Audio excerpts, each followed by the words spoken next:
Hey everyone, Jamie here. As promised yesterday, today on the show, we're going to focus on the implications for Canada of what we just witnessed in Venezuela.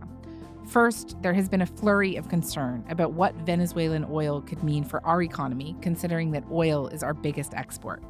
Is American access to Venezuelan oil a major threat to us? Have we lost leverage with the U.S. as we move forward this year in trade negotiations? Also, this new age of American imperialism is becoming more real. Over the last few days, Trump has threatened Cuba, Greenland, Iran, Colombia, Mexico, not to mention the 51st state stuff. What are Canada's primary concerns as we navigate this new reality? My colleague Evan Dyer out of our Parliamentary Bureau is here. Evan has a lot of experience covering Canadian foreign policy, specifically in Latin America, including a past reporting life in the region.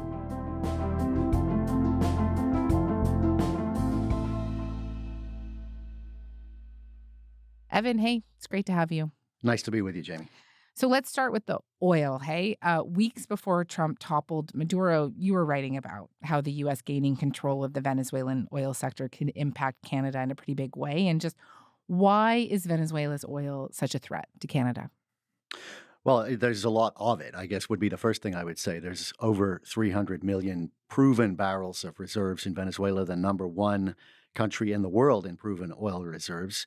And then there's just the location of it and the nature of it. It's very similar to Canadian heavy oil, and it is geographically located right across the Caribbean from the refinery row of the United States, which is the Gulf Coast, the Louisiana and Texas coast. And of course, moving oil by sea is easier than moving it by any other means. So for all of those reasons, it potentially does pose a threat to Canada down the road. But I would like to emphasize down the road. This is not something where you can simply turn on the taps and displace Canadian oil. Yeah, I want to get into why you say that is in a minute. But just first, I know you've covered how Canadian oil essentially replaced Venezuelan oil since Hugo Chavez came to power in 1999. And just can you tell me more about that story?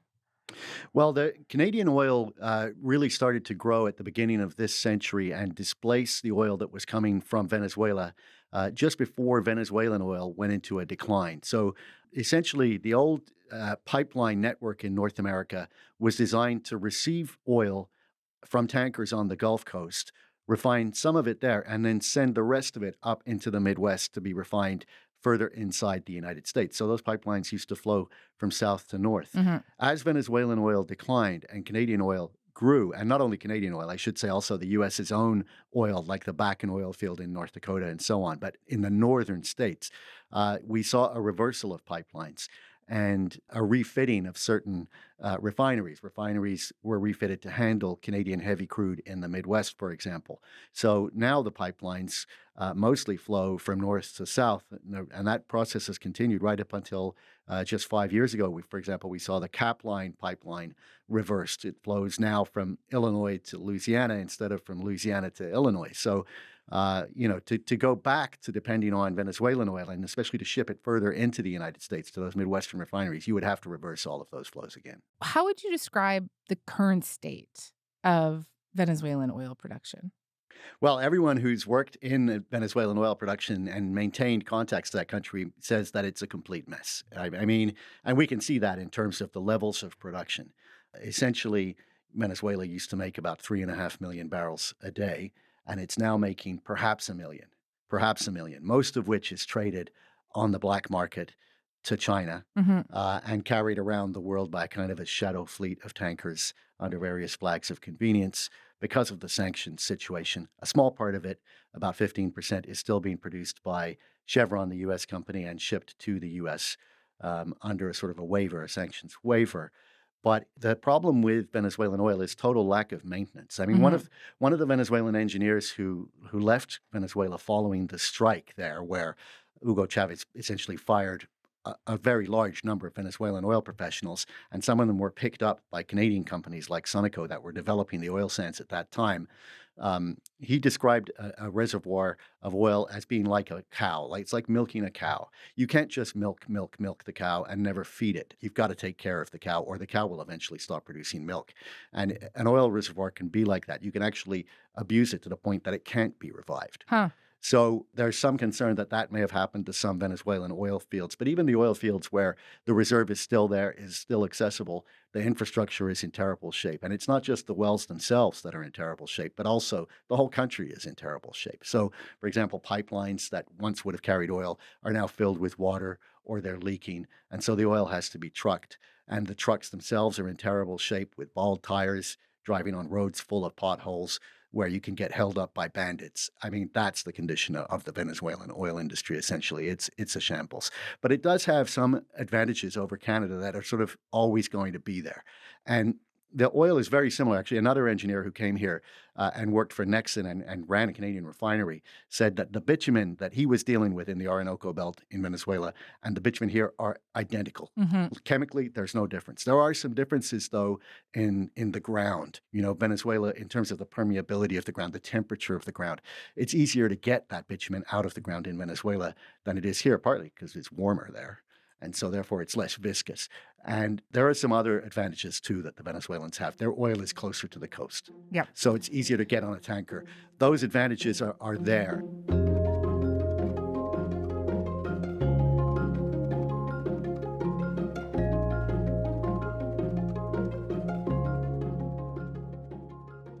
Listening to Trump, he's saying that we're going to have our very large United States oil companies, the biggest anywhere in the world, go in, spend billions of dollars, fix the badly broken infrastructure, the oil infrastructure, and start making money for the country.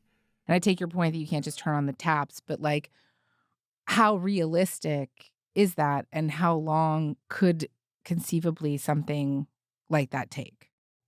Well, I guess the first thing I would say is that while I've heard President Trump make that claim, I haven't heard that from the oil companies themselves. They're saying nothing. They're saying nothing about that. And oil, market analysts and people who study the oil industry have estimated that the total cost of getting up to, let's say, 4 million barrels a day, which is more or less where Venezuela used to be, is where Canada is too, by the way, would be over $100 billion spent over a decade. So you're talking about an enormous investment to put Venezuela onto the same kind of footing as a producer that Canada is on today. I mean, Venezuela today has perhaps about 17, 18% of the world's reserves, but it's producing less than 1% of the oil per day. To get it up to a higher level would be an enormous investment. And that's just the direct investment in the oil industry. Forget about the ports, the roads, and then all of the other changes that have to happen in Venezuela to make it attractive to the oil industry. Because capital likes stability, right? And there are risks of investing in a country like Venezuela, which the oil industry knows very well. Absolutely. And the oil industry is a risk-tolerant industry, right? I mean, if you look at where oil is in the world, it's often in fairly difficult places. We've had Canadian oil companies, for example, operating in Sudan in the middle of a civil war. So it is a risk-tolerant industry. But one thing that the oil industry really doesn't like is juridical insecurity.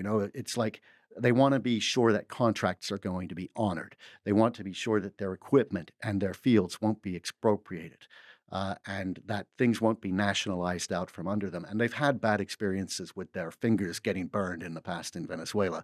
So they would want to see, I think, a new regime, a new government.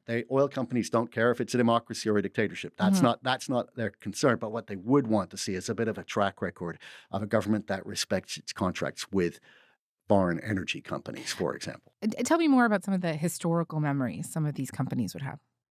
Well, Venezuela is not unique in having nationalized its oil industry. I think that happened in every country that has substantial oil deposits. I mean, actually, Venezuela was quite a leader. Venezuela is the founding member of OPEC. OPEC was Venezuela's idea, right? So it was the first country to really start to try to organize the Middle Eastern producers and say, listen, guys, our oil, we're giving it up for too little. We need to get more out of this resource. And then that developed into nationalization. Actually, it's 50 years ago this week that Venezuela nationalized its oil industry. And it began to get much more from its own oil than, the 25% that it had been getting, basically, of the value of the oil in the ground back in the 1950s became 75%. And finally, in 2007, following that strike in 2003, where Chavez fired half of his own state oil companies' workers. He, in 2007, then expropriated a bunch of foreign companies as well, the big losers being ConocoPhillips, ExxonMobil. They went to courts to try to get international arbitration in their favor, and they won some rulings. I mean, ConocoPhillips, I believe, is owed something like $9 billion, but they haven't been able to collect really very much, if any, of that money. So they're still owed large amounts.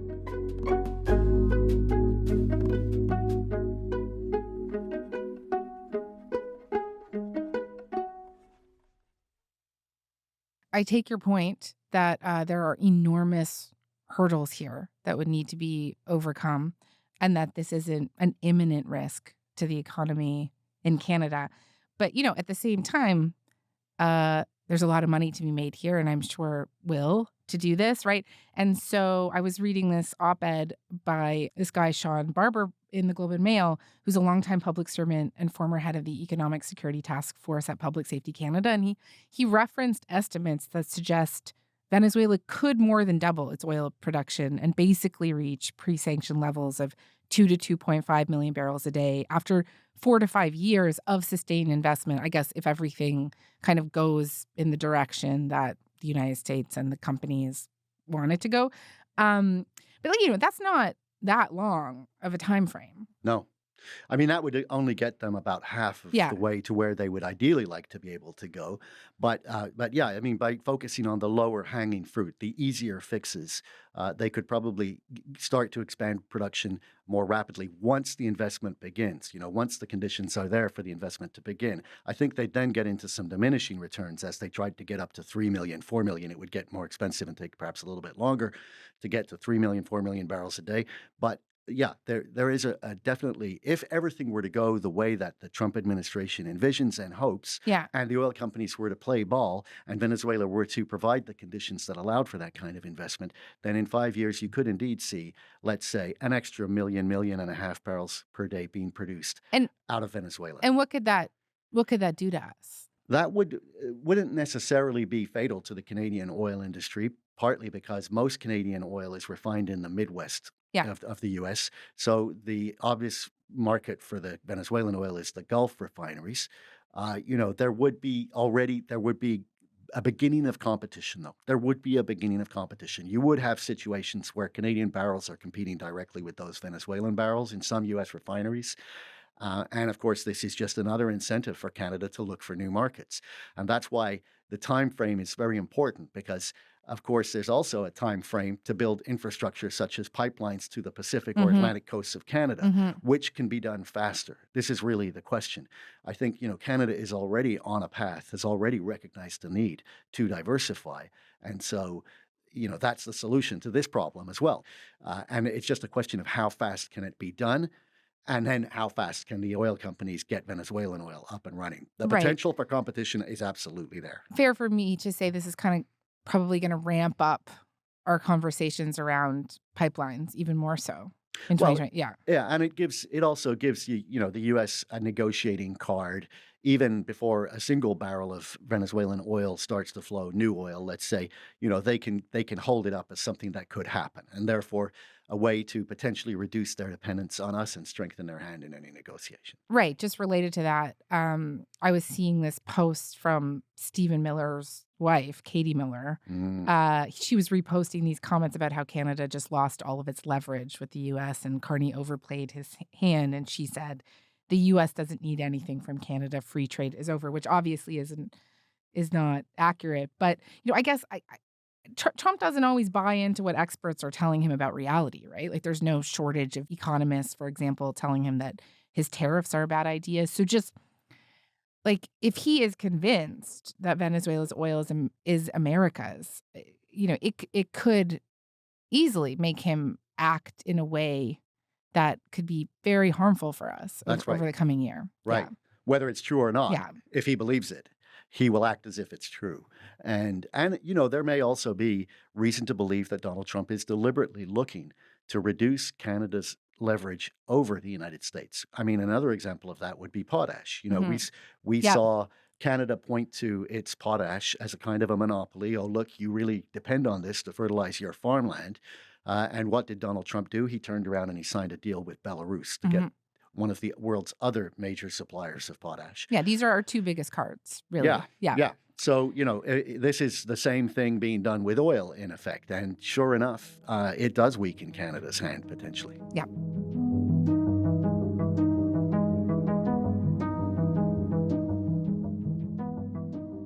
Okay, I want to broaden this out a bit more here and talk about Canada's response to the operation in Caracas over the weekend. Carney and Foreign Minister Anita Anand both released statements after Maduro's capture. They were pretty similar. They were both very cautious.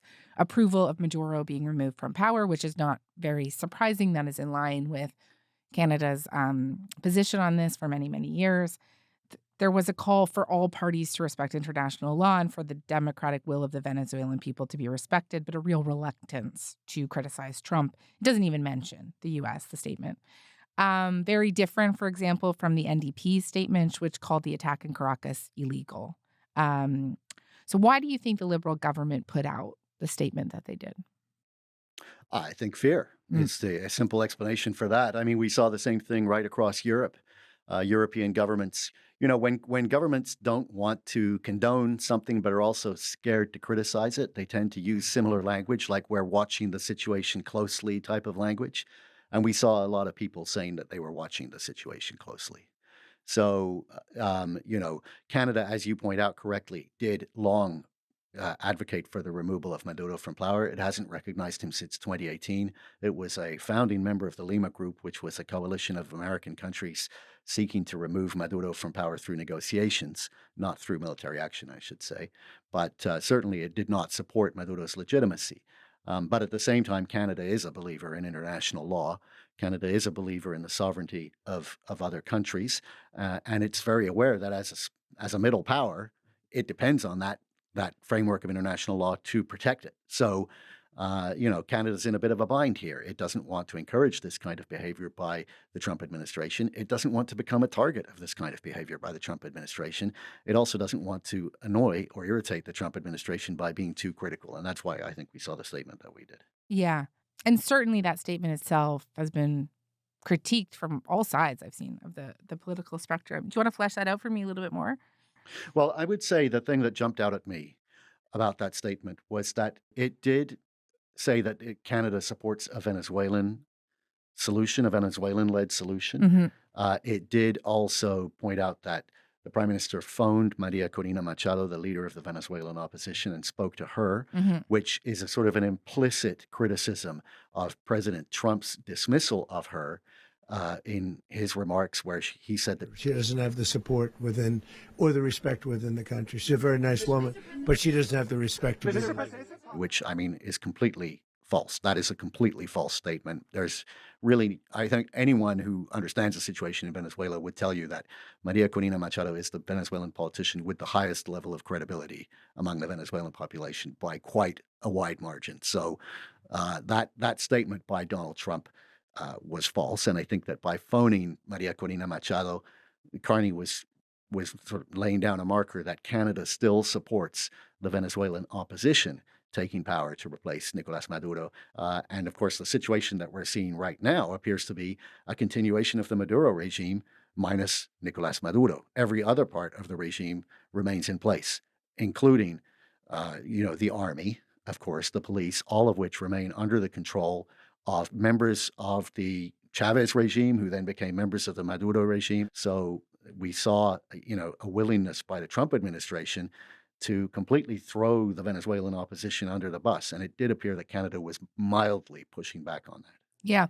I'd be interested to hear your take. This is a little off focus, but I was talking yesterday with John Lee Anderson at the New Yorker, and he was positing that, he thinks that the Trump administration left elements of the old regime in place because he thinks that they think that that's the most stable way to move forward without kind of massive upheaval and violence. And I just wonder, like your take on that and what you think Carney might be balancing here. Yeah, I heard his remarks, and I partly agree with them. I do think, however, that there's other signs here that the Trump administration just is not interested in Venezuelan democracy at all. And I'll give you an example. President Trump is claiming that he has complete leverage over Delcy Rodriguez, the new acting president, and that she'll do whatever she's told. And yet he didn't tell her to release political prisoners. There are hundreds and hundreds of political prisoners in Venezuela, some of them facing torture and all kinds of harsh conditions. People die in custody. All of those people could be released if the U.S. administration was to apply pressure to Delcy Rodriguez, it appears, and yet they didn't bother to do that. Yeah. So that right there tells you just how little interest really they appear to have in really respecting the will of the Venezuelan people, which was very clearly expressed in the election. Maria Corina Machado's candidate, she was barred from running, but Edmundo Gonzalez, the presidential candidate for the opposition, which everybody recognizes is actually led by her, won about 70% of the vote. The United States then recognized him as president-elect of Venezuela. On January 22nd this year, Marco Rubio, as Secretary of State, called him the rightful Venezuelan president. That was the words that he used in the statement that he put out. And yet now, they're coming out, and Marco Rubio on Face the Nation yesterday said... So it was an illegitimate election, and that's why he's not a legitimate president. Right, but... So it's simply rolling back a recognition that it already gave, which is very unusual in diplomacy. You don't roll back on recognition. Yeah, and no talk of elections. Right. I'd say it's even worse than no talk of elections. Actually, we saw Donald Trump on the plane yesterday talk about when elections might happen, and he said... Right now, what we want to do is fix up the oil, fix up the country, bring the country back, and then have elections. Okay, well, we've just been talking about how long it would take just to fix up the oil. Just the first of those four things is a years-long process. Fix up the country. What does that mean? Fix its infrastructure, fix its roads, its ports, and so on. That's also going to take years. And then to bring the country back, in other words, to restore prosperity to Venezuela. This is a project of a generation. And yet Trump mentions all three of those things and then says, and then have elections. Well, when would that be? Yeah. That's years and years down the road.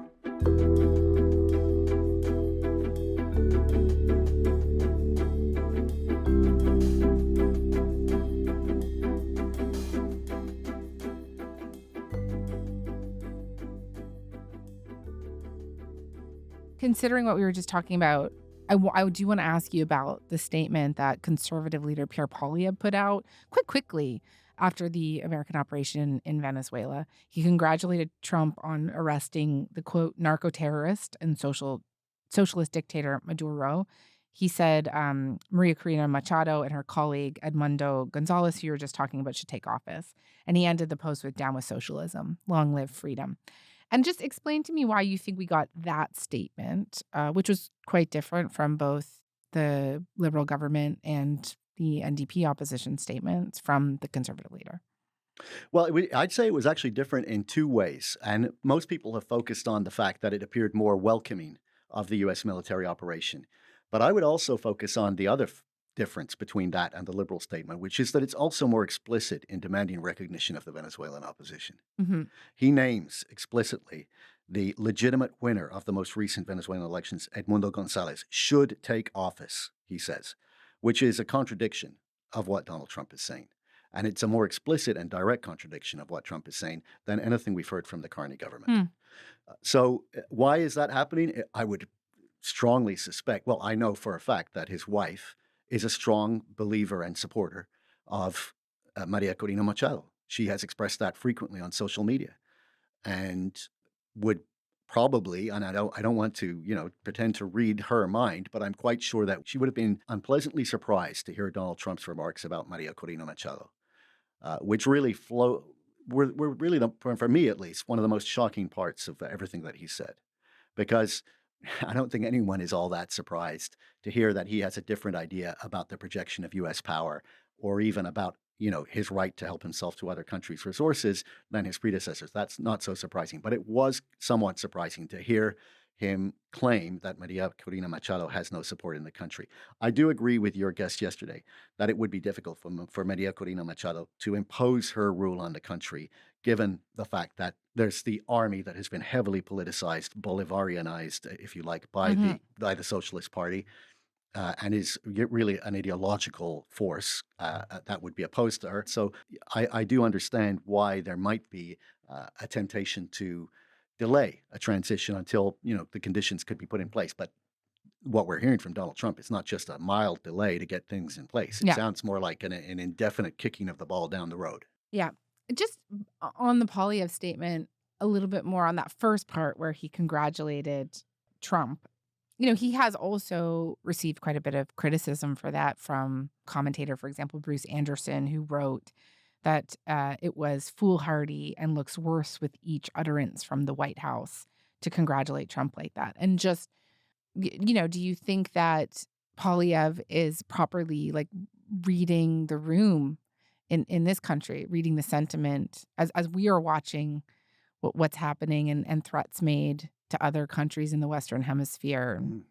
I mean, I think there's two levels on which that statement was criticized. One is that Venezuelan oil poses a threat to the Canadian Yes. oil industry, and Pierre Poilievre is now an Alberta MP. And what about local interests? So on that level, it can be criticized. But I think actually, the biggest threat to Canada from what happened in Venezuela is not from the competition of Venezuelan oil, but rather from the doctrine that lay behind this attack. Yes. And it's perhaps on that level that Poilievre's statement would be more open to criticism, because he's welcoming a precedent that is a direct threat to Canada. It's a direct threat to Greenland. It's a direct threat, as we've seen, to Colombia, to Mexico, to every country in this hemisphere, which the Trump administration is now claiming hegemony over. Yes. And saying, you're a part of our sphere of influence. So on that level, yeah. At the same time, I do give him the credit for at least mentioning by name the legitimate president of Venezuela, Edmundo Gonzalez, and calling for him so perhaps his statement could be criticized as naive for believing in good intentions of the Americans, which we are not seeing play out. We're seeing something quite different play out. Yes, because of course the fear just, is not that the United States will come and take Mark Carney and put him in jail here, but that, you listen to Marco Rubio on these talk shows on Sunday, speak about putting the kind of economic pressure to bear on Venezuela through embargoes and also through military might to get it to do what it wants it to do. It is very scary. It's even more direct than that. There's also a very direct personal threat to the new acting president, Delcy Rodriguez, Yes. that worse things will happen to you than happen to Maduro if you don't follow our And instructions. how could these threats play out in other countries, including Canada, even if they were a little bit different in the way that they materialized?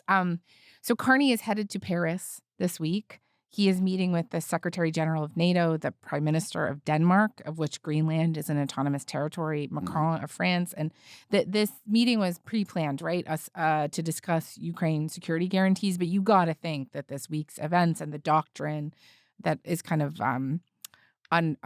underpinning all of this kind of new Trump-Monroe doctrine corollary is a big topic of conversation as well. Yeah. And just to finish today, what do you think the top line of business is here? Yeah, and they're related too, right? Aren't they? Because Ukraine, of course, what the Western allies, other than the United States, are trying to accomplish in Ukraine is the preservation of the post-World War II order, and the idea that you can't just invade and seize other people's territory. It's the same principle at stake in Venezuela, of course. And you have to think that one of the countries that's going to be vocal about this, and that has already been very vocal, actually, is Denmark. Because what is the next logical target after Venezuela? It's Greenland. And we've seen these very explicit threats against Greenland, against Denmark, where, not only do we see Donald Trump constantly talking about how the United States has to have it and will have it. We saw things like that tweet from Katie Miller, very, very aggressive threats against Denmark. We've seen Denmark responding much more vociferously than Canada. They appear to take the threats more seriously in Denmark than the Canadian political establishment ever has, partly because the threats are more explicit. And they've seen things like, J.D. Vance fly uninvited into the country and various other provocations. So you have to think that Denmark is going to be discussing what happens if Greenland is in some way invaded or occupied or pressured in the way that Venezuela was. Uh-huh. What do we do? Obviously, Denmark would want to invoke Article 5. Because they're a member of NATO. They're a member of NATO. But then what happens? Who shows up in response to Article 5? I don't think anyone would show up, because no one wants to go to war with the United States. So right away, that is the end of NATO. That's the end of NATO. If Denmark invokes Article 5, which it would have no choice but to do, NATO is done. And the Western alliance falls to pieces. And at that point, of course, the whole game, the rules become even crazier. They're already falling apart, but they completely cease to exist. And what would be the logical target after Greenland? I mean, it's Canada. Yeah. It's Canada. Canada has the exact same resource that Trump is trying to get his hands on in Venezuela, the exact same resource. And we also have the same justifications that he used against Venezuela already being used against Canada. This drug trafficking allegation against Venezuela, which is really mostly made up. I'm not suggesting there's no drugs coming out of Venezuela, but the notion that the Venezuelan government is a drug trafficking cartel called the Cartel de los Soles, this is made up. So the same pretexts have been used against Canada with regards to fentanyl. Everybody knows they have no connection to reality, but that didn't stop the Trump administration from using them to impose tariffs on Canada, to threaten Canada, to call Canada a threat to the U.S. national security. So most of the pieces are already there for Trump to do the same thing to Canada that he's done to Venezuela. Mm-hmm.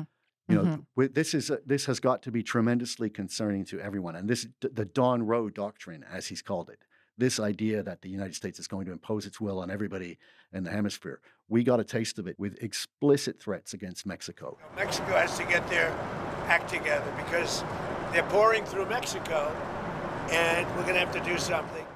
Explicit threats against Colombia. A threat to that, the statement that the leader of Colombia won't be there for very long. He has cocaine mills and cocaine factories. He's not going to be doing it very long. So there will be an operation by the U.S. and it sounds good to me. Trump referred to cocaine mills and cocaine factories in Colombia and suggested that Gustavo Petro, the president of Colombia, is personally trafficking cocaine into the United States. Again, delusional, but it doesn't stop him from making that allegation and backing it up with a threat of violence. So this is the new world that we live in. And that's the real threat of what happened in Venezuela. This world where the United States is willing to just go out and grab resources, use force against weaker partners, and treat itself as basically the king of the Western Hemisphere. Okay. Really concerning stuff. Evan, thank you, as always. Always a pleasure to be with you, Jamie. Thanks for having me.